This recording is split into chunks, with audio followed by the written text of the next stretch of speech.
मुख्यमंत्री किंवा दुसरे उपमुख्यमंत्री अजित पवार तर नाहीत ना, असा आरोप आता करू लागला. नाही, विरोधकांना बघा आरोप करण्याशिवाय दुसरं काही काम नाही.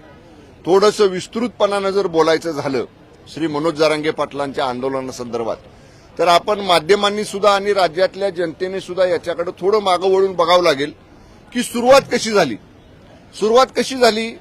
मराठवाड्यामधल्या 9 जिल्ह्यांमध्ये ज्यांच्या पूर्वजांकडे कुणबी नोंदी होत्या त्यांच्या कुणबी नोंदी वारसांना मिळाव्यात, यापासून पहिली सुरुवात झाली. त्यावेळी जरांगे पाटील काय म्हटले की माझ्या आजोबांकडे, माझ्या पंजोबांकडे, माझ्या खापर पंजोबांकडे, माझ्या खापर पंजोबांकडे जर कुणबी नोंद असेल तर मला, माझ्या मुलाला, माझ्या नातवाला, माझ्या पंतवाला, सोप्या भाषेत सांगायचं झालं तर आम्हाला कुणबी प्रमाणपत्र द्या. सरकारनं त्याच्या बाबतीत निर्णय घेतला. परत ते काय म्हणाले, आता हे सगळ्या महाराष्ट्रात करा. पुन्हा मंत्रिमंडळामध्ये चर्चा झाली, त्याच्या बाबतीत सुद्धा सरकारनं ड्राईव्ह घेतला, सर्व यंत्रणांना कामाला लावलं. परत स्वतंत्र जेव्हा मराठा आरक्षण देण्याचा विषय आला तेव्हा स्वतंत्र आयोग नेमला, शिंदे समिती, जस्टिस शिंदे समिती. त्या जस्टिस शिंदे समितींचा अहवाल आला. 1 लाखापेक्षा जास्त कर्मचारी महाराष्ट्रभर त्या कामामध्ये आपण लावले, डाटा तयार केला आणि हा केवळ सॅम्पल सर्व्हे नव्हता, डिटेल सर्व्हे केला. आणि मराठा समाज हा कसा आर्थिक मागास आहे, म्हणजे हातगाडी ओढणारे, डबेवाले, पानटपरीवाले, छोटे दुकानदार, माथाडीचं काम करणारे, शेतमजुरी करणारे, ज्यांचं हातावर पोट आहे, हे सगळं डाटा त्याच्यामध्ये आणला आणि कॉन्क्रीट आरक्षण, कोर्टामध्ये टिकणारं आरक्षण आम्ही दिलं. एवढं सगळं केल्यानंतर जरांगे पाटलांची भूमिका रोज रोज बदलायला लागली.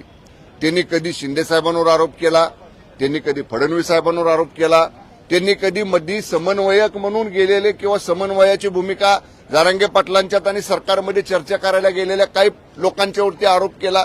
याचा अर्थ जरांगे पाटील रोज रोज रोज आपली वेगवेगळी भूमिका मांडतात. सगळ्यात कहर झाला म्हणजे काल त्यांनी माननीय फडणवीस साहेबांच्या बाबतीत जे वक्तव्य केलं, अरेतुरीची भाषा केली, म्हणजे जे शब्द आपण उच्चारू सुद्धा शकत नाही असे असंसदीय शब्द काल त्यांनी सरकारचे मुख्यमंत्री, दोन्ही उपमुख्यमंत्र्यांच्या बद्दल, सरकारच्या मंत्र्यांच्या बद्दल वापरले. याच्या बाबतीतली सुद्धा मराठा समाजामध्ये तीव्र नाराजी आहे. म्हणजे जरांगे पाटलांना जेवढा मान मराठा समाज देत होता, त्यांच्या अशा पद्धतीनं वक्तव्य करण्यामुळं अनेक मराठा समाजातल्या तरुणांची, समाजातल्या लोकांची मनं दुखावलेली आहेत. काल ते स्वतः म्हटले, तुम्ही पाहिलं, मी आता सागर बंगल्यावर चाललो, आधी म्हणले पायी चाललो, पुन्हा गाडीत बसले, पुन्हा अमुक एक गावाजवळ जाऊन थांबले, पुन्हा त्या ग्रामस्थांनी आग्रह केल्यावर थोडंसं पाणी प्याले आणि पुन्हा मागे फिरले तिथनं आणि आपल्या मूळ गावी गेले. आज सकाळी काय म्हटले, काल जो काही डिफेन्स एक्स्पो पुण्यामध्ये होता तिथल्या शस्त्र प्रदर्शनाला जी फडणवीस साहेबांनी भेट दिली, त्या भेटी दरम्यानचा एक फोटो फडणवीस साहेबांनी त्यांच्या सोशल मीडियावर टाकला. तर आज सकाळी म्हटले मला गोळी मारायसाठीच तो फोटो फडणवीस साहेबांनी टाकला. म्हणजे एका बाजूला तुम्ही स्वतः म्हणायचं की मी सागर बंगल्यावर येतो आणि दुसऱ्या बाजूला म्हणायची की मला सागर बंगल्यावर गोळी मारायला फडणवीस साहेबांनी बोलवलं. त्यामुळं ते आता संदर्भहीन अशा पद्धतीचं बोलायला लागलेत. त्यांच्या बोलण्यातनं आता राजकीय वास यायला लागलेला आहे. त्यांना कुणीतरी पाठीमागनं सांगतंय आणि ते बोलतायत. आता हे मी म्हणत नाही, जरांगे पाटलांच्या बरोबर पहिल्या दिवशीपासून आंदोलनात असणारे अनेक लोक पुढे आले. मग ते म्हणतात त्याला काही किंमत नाही, ह्याला काही किंमत नाही, तो कशासाठी बोलतोय, त्यानं 50 लाख घेतले, ह्यानं 20 लाख घेतले. म्हणजे तुमच्याबरोबर होते तेव्हा चांगले, तेव्हा आंदोलक, आणि तुमचं सत्य त्यांनी बाहेर काढलं की तुम्ही त्यांना नावं ठेवताय, हे बरोबर नाही. त्यांनी अजून सुद्धा माझं म्हणणं आहे, जरांगे पाटलांनी संयम पाळला पाहिजे. माझा तर एक मित्रत्वाचा त्यांना सल्ला राहील की त्यांनी थोडीशी आता विश्रांती घेतली पाहिजे. सततच्या आंदोलनामुळं, उपोषणामुळं त्यांना प्रकृतीला थोडासा आराम मिळला पाहिजे. म्हणून त्यांनी शांत डोक्यानं, शांत पद्धतीनं त्यांनी विश्रांती घ्यावी. आणि सरकार केव्हाही चर्चेला कुणाबरोबरही चर्चा करायला सरकार तयार आहे. त्यामुळे त्यांचं काय म्हणणं असेल, सगळे सोयऱ्यांबाबतीत असेल, आरक्षणाबाबतीत असेल, इतर कुठला असेल, यावं सरकारशी चर्चा करावी. सरकारची चर्चेची दारं खुली आहेत. फडणवीस एका विशिष्ट समाजाच्या टार्गेट केलं जात आहे अशी सुद्धा एक टीका होते, याकडे कसं पाहता? नाही, हे बघा, सरकारचे फडणवीस साहेब हे उपमुख्यमंत्री आहेत आणि आमचे नेते आहेत आमच्या महायुती सरकारचे ते नेते आहेत. आमच्या नेत्यांना जर असं कुणी नाहक टार्गेट करून जर त्यांच्याबद्दल कुणी अशा पद्धतीचा उल्लेख, एकेरी उल्लेख, दमदाटीचा उल्लेख आणि त्यांच्यावर टीका करण्याचं काम जर कोणी करत असेल तर बिलकुल महायुतीमधले कुठलेही पक्ष, कुठलेही नेते, कुठलेही कार्यकर्ते ते कधीही सहन करणार नाहीत. आपण पाहिलं असेल, काल अनेक महायुतीतल्या नेत्यांनी सांगितलं की असा एकेरी उल्लेख जर जरांगे पाटलांनी थांबवला नाही तर त्यांना त्याचे भविष्यात होणारे परिणामाला सामोरं जावं लागेल. सरकारमध्ये जेव्हा नारायण राणेंनी एकेरी उल्लेख केला होता ठाकरेंचा, त्यांना भरल्या ताटावरून उठवलं होतं, त्यांना अटक झाली होती. जरांगे पाटील ज्या पद्धतीने टीका करतायत, शिवराळ भाषेचा वापर करतायत, सरकार अजूनही काही कारवाई करण्याच्या मनस्थितीत आहे की संयमाची भूमिका सरकारची? सरकारनं हा विषय पूर्णपणे गृह विभागाकडे सोपवलेला आहे. राज्याच्या माननीय मुख्यमंत्र्यांनी, माननीय उपमुख्यमंत्र्यांनी गृह विभागाला एवढंच सांगितलेलं आहे की अशा भडक वक्तव्यामुळं, अशा पद्धतीचं वक्तव्य केल्यामुळं जर लॉ अँड ऑर्डर राज्यात निर्माण होत असेल, संविधानिक पदावर, उपमुख्यमंत्री पदासारख्या, गृहमंत्री पदासारख्या संविधानिक पदावर बसलेल्या नेत्याचा अशा पद्धतीचं वक्तव्य करून अवमान केला जात असेल तर कायद्याचं काम करेल, पोलिसांचं काम करतील. त्यांची सगळी वक्तव्य तपासली जातील, त्यांच्या सगळ्या वक्तव्यांची चौकशी केली जाईल आणि निश्चितपणे कायदा सुव्यवस्था अबाधित राखण्यासाठी जे जे करावं लागेल ते आमचे पोलीस निश्चितपणानं करतील. आरक्षणाच्या मागे राजकारण आहे असं वाटतं तुम्हाला? मी सांगितलं ना, त्यांच्या स्क्रिप्टमधनं, त्यांच्या बोलण्यामधनं राजकीय वास कालपासून यायला लागलेला आहे आणि त्याच्यामुळं त्यांच्याबरोबर असणाऱ्या लोकांची संख्या सुद्धा आता कमी व्हायला लागलेली आहे. तुम्ही बघा, त्यांनी सांगितलं 24 तारखेला का 23 तारखेला महाराष्ट्रामध्ये रस्ता रोको करा, गावागावात करा. ऐकलं असेल तुम्ही. म्हणजे मला माध्यमांचं सुद्धा थोडंसं आश्चर्य वाटतं की जरांगे पाटलांचं एक शब्द आपण दाखवता, ठीक आहे. आता त्यांनी सांगितलं रस्ता रोको करा, तुम्ही दाखवायला पाहिजे होतं महाराष्ट्रातल्या गावागावातली परिस्थिती की रस्ता रोको किती ठिकाणी झाला, त्याला किती प्रतिसाद मिळाला.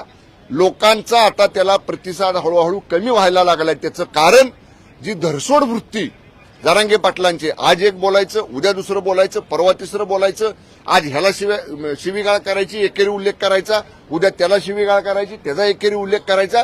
त्यामुळं मराठा समाजानं सुद्धा आता हे ओळखलेलं आहे की जे द्यायचं ते सरकारनं आपल्याला दिलेलं आहे. अजून सुद्धा द्यायची वेळ असेल तर सरकार सकारात्मक आहे. त्यामुळे या महायुती सरकारवर मराठा समाजाचा विश्वास आहे. छत्रपती शिवाजी महाराजांची शपथ जे राज्याचे मुख्यमंत्री घेतात ते घेतलेली शपथ पूर्ण करून दाखवतात. हे या विधेयक जे मंजूर केलं विधानसभेनं त्याच्यामुळे सिद्ध झालेलं आहे. आरक्षण मराठा समाजाला मिळालेलं आहे. तरुणांचा नोकऱ्यांचा, तरुणांचा शैक्षणिक प्रवेशाचा प्रश्न 100% सुटलेला आहे. त्यामुळं विनाकारण याच्यामध्ये आता कुणीही हे भडकवण्याचं काम करू नये. लोकांनी हे स्वीकारलेलं असल्यामुळं शांतता, संयम राज्यात सगळ्यांनी पाळावा. चलो, ओके, मराठी संपवा एकदा. आता उमेदवार मिळण्याचा झालाय. शिरूरमध्ये अजित पवार गटांना आयात उमेदवार आणण्याची अशी वेळ आहे, तशी एक बातमी समोर. कोण म्हटलं? बातम्यांवर बोलायचं नसतं हो साहेब. ऐका तुम्ही, महायुतीचे उमेदवार अजून ठरलेले नाहीत. कुठली जागा कोण लढणार हे सुद्धा ठरलेलं नाही. आमच्यामध्ये शिवसेना, भारतीय जनता पक्ष, राष्ट्रवादी काँग्रेस पक्ष, मित्र पक्ष, आमच्यामध्ये एक समन्वय समिती आहे. नेत्यांच्या समोर जायच्या अगोदर समन्वय समिती अगोदर चर्चा करते. समन्वय समिती पर्याय 1, पर्याय 2, पर्याय 3, पर्याय 4, पर्याय 5 असे 1 ते 5 पर्याय जागा निहाय ठेवते आणि ते केलेलं काम मग आमचे नेत्यांच्या समोर ठेवलं जातं. अजून समन्वय समितीचं चर्चा सुरू नाही तर हिथं उमेदवार मिळत नाही, तिथं उमेदवार मिळत नाही, हिथं निर्यात केला, तिथं आयात केला, असलं काहीही नाही. महायुती 48 जागा लढणार आणि त्यातल्या 45 जागा माननीय मोदी साहेबांना पंतप्रधान करायसाठी निवडून आणणार. हे आजच्या तारखेला, आजच्या वेळेला आपण सगळ्यांनी नोंद करून ठेवा ही विनंती. चलो, बताइए, जालना में काफी टेंशन, सेक्शन 144 लागू किया गया है, बस जलाई गई है.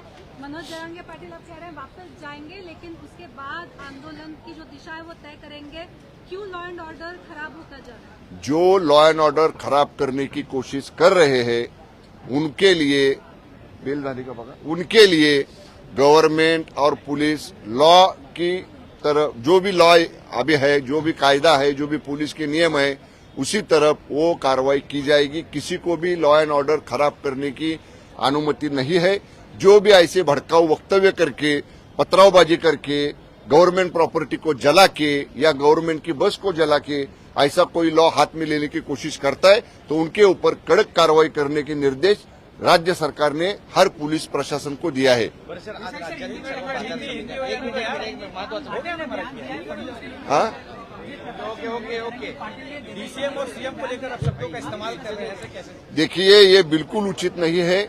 हम लोग मांग करने वाले, जो हम लोग मंत्री है वो सीएम और डीसीएम साहब के तरफ से मांग करने वाले हैं कि उनके पूरे वक्तव्य का video footage, audio footage check किया जाए, इसके ऊपर एलएनजेडी का ओपिनियन लिया जाए और पुलिस को ये वक्तव्य के लिए उनके ऊपर कड़क कार्रवाई करने के लिए आदेश दे दी जाए। ऐसी मांग हम मंत्री लोग सीएम डीसीएम साहब के साथ मिलकर करने वाले हैं। पेज कहाँ पे फंसा हुआ है? एक तरफ आपने 10% आरक्षण दे दिया, दूसरी तरफ कुंभी सर्टिफिकेट की बात कर रहे हैं, बातचीत आपकी वो तो चालू है। फिर आखिर आंदोलन और यही समझ में नहीं आ रहा है। मैंने अभी समझाया मराठी में। पहले उन्होंने कहा कुणबी प्रमाण पत्र दे दो 9 जिले में, वो काम चालू हो गया। फिर से कहा 9 जिले में नहीं पूरे महाराष्ट्र में करो, वो भी काम चालू हो गया। कुणबी प्रमाण पत्र सर्टिफाई करके उनको देने का काम अभी भी चालू है। फिर से अलग 10% का रिजर्वेशन मराठा समाज को एजुकेशन के लिए और सर्विस में दिया गया। इतना अच्छा डिसीजन होने के बाद भी कोई न कोई इश्यू निकाल के जरांगे पाटिल ये बताना चाहते हैं कि जैसा मैं कहता हूं वैसा सरकार करती है।